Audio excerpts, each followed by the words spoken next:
Hello everyone, today I'll be showing you how to use a graduated cylinder. Graduated cylinders come in many different sizes. They're fairly easy to use. Today we'll be using 250 ml, and these are one of the easiest scientific equipment to use, so it won't be hard what I'll be showing you today.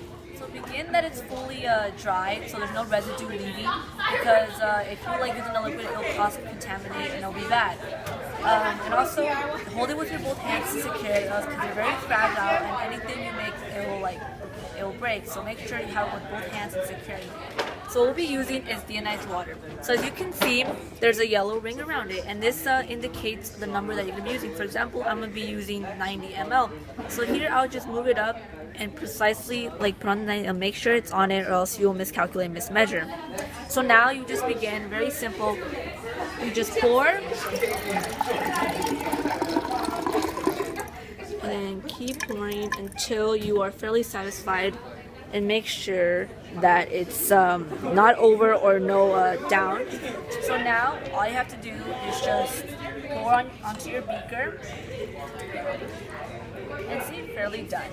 Thank you and have a nice day.